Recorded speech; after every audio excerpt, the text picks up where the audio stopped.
Hey guys, welcome to Whitney's Watch List. Today I'm reviewing Uncut Gems. Okay, so I feel like I'm not 100% sure on how I want to rate this movie. I've been thinking about it for a week, and I hope by the time I finish this review that I'll know how I want to rate this movie. I think I have an idea, but maybe saying the words out loud will help me really understand how I feel about the movie. All right, first things first, it was directed by Benny and Josh Safdie, starring Adam Sandler, LaKeith Stanfield, Julia Fox, Idina Menzel, Bogosian, and Kevin Garnett, which he has a pretty important role in the movie. And there are lots of cameos from people like Trinidad and The Weeknd, and there are definitely a lot of people in this movie to make it so talked about. Even with all the people that it was featuring, I still don't know if I loved it, but we'll see. This is definitely a spoiler review. So if you really wanted to see this and you haven't yet, maybe watch my review later or watch it and then see it anyway, whatever, up to you. The premise of this movie is that Adam Sandler's character, Howard Ratner, is a shisty dude, okay? He is robbing Peter to pay Paul constantly, and he's always trying to hustle his way out of a situation, putting somebody else at bay, trying to get money over here, spending it there. He is just like getting over on everybody. You don't feel bad for him at first because it looks like he's pretty grimy, right?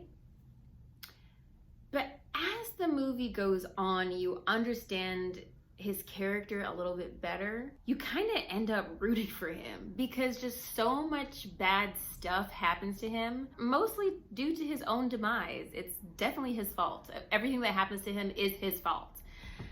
But you somehow feel like you really want him to come out on top. I mean, everything bad keeps happening to him. I liked how it started.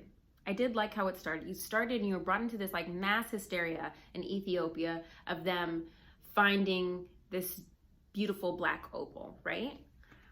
And you get to the gem and then there's this cool visual effect of kind of a microscope into the gem and eventually a transition into Adam Sandler's colon, which was kind of weird, but also really kind of cool the way that was done. So I did like that. And then we're brought into present day in the world and we understand, and then we jump right into the movie. That first scene, so much was happening already. He's coming from the doctor's appointment and he's making all these calls. You're in the hustle and bustle of New York, which by the way, saw one of my friends as an extra, so I'll tag you in this later. He's just trying to get his staff to say, okay, tell some sections I'm coming. He's gonna go see somebody else. He's picking up envelopes. He's moving here, he's moving there. It's just a lot. Once he finally gets there, so much is still already happening. He's got people in the store, and then he receives this amazing package, which is the black opal. And it wasn't very clear at first if he was showing Kevin Garnett the stone because he wanted to entice him with it, or if he really just wanted to show him something cool, and just turns out Kevin Garnett wanted it, and then Howard was put in like an awkward position. I want to believe it's the latter. Eventually, Howard decides to trade Kevin Garnett's championship ring for this stone. And then he goes and pawns the ring. I was like, whoa, this dude is insane. And from that point on, it just goes downhill for him. Like everything. He's already owing people money who we later find out is his it's his brother-in-law, excuse me. You feel like throughout the entire movie that you're on this emotional roller coaster with him.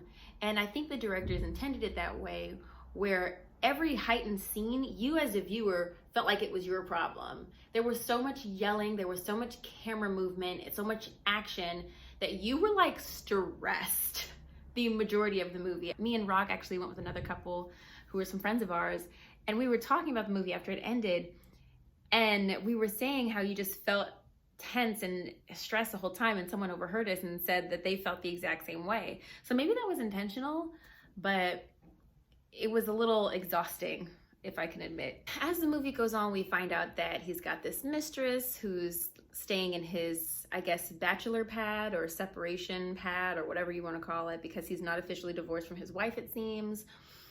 And meanwhile, his wife is thriving, like still fitting in her like teenage bar mitzvah dress, and kids are doing well, house is gorgeous. So it just really seems like he's like a huge screw up and cannot do anything to get it right. But then this relationship with his mistress is pretty interesting because you're not really sure how down for him is she, you know, because she's trying to get some career off the ground. Maybe she's a photographer, I guess, and she did some shots for the weekend. And so then there's some jealousy that comes into play there because there's something going on there. And there was just a great argument that happened in the street between the two of them. And it was actually so real. It's probably one of my favorite scenes in the movie, between them arguing, because it was just such a great drunken argument that you would see or maybe have been involved in at one point or another in New York City. And then there's a shot of her just like pissed off and walking back and talking shit to the people in line who just saw the whole altercation. And even at that point, you're just kind of like, but wait, does she really like this guy? What's going on? Like, later we find out that she does really care for him. She got a tattoo of his name on her ass. I'm skipping over a lot of events, but like a lot happened to this guy, okay? I mean, like anything you could think of that happened to him, getting beat up, being put in a trunk, losing money, selling money, whatever, it happened to him, okay?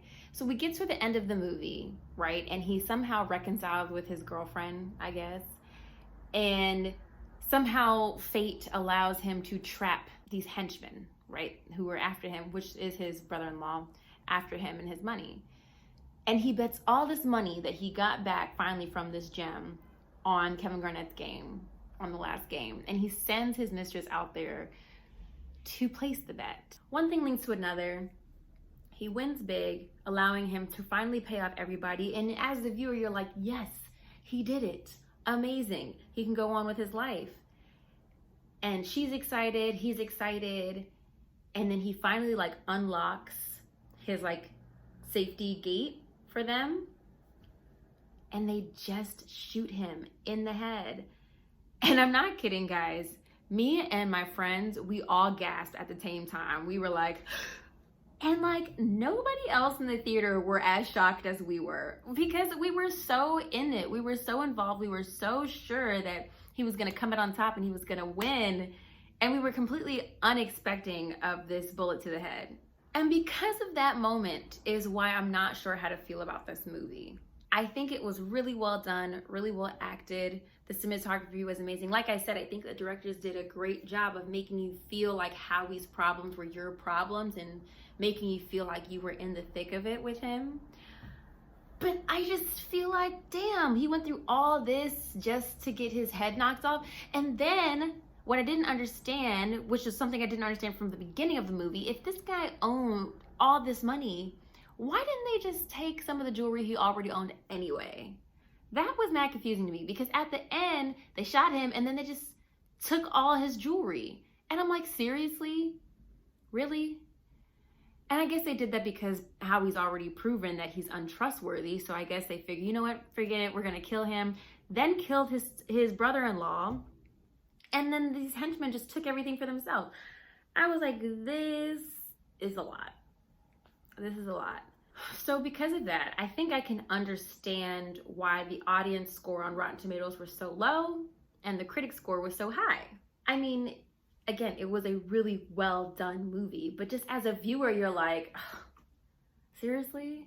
Are you serious? Like, really? And I guess I feel this way how I felt about Queen and Slim. You just kind of feel disappointed. I guess if they didn't die, what did you want to happen is what I ask myself. And I'm like, okay, well, I guess I kind of wanted him to be able to settle his debts. I wanted him to be able to like have that moment of like, yes, I did it. I finally struck big. Like, and then that was robbed from him. He never got that moment. So I guess the whole theme is like, karma's a bitch and it's coming for you. Like, he screwed over so many people. I guess there was really no other way for him to go. Guys, I think this is a you can wait.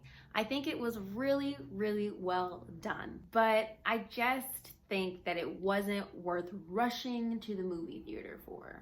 I just wasn't wowed. I wasn't wowed. I wasn't. I'll be honest. I wasn't like blown away. I think it was nice to see Adam Sandler in a role that wasn't comedic. But I just think that you can wait for it to be on home video. Check out this video, that video, or or go ahead and subscribe. Thanks for watching, guys. Bye.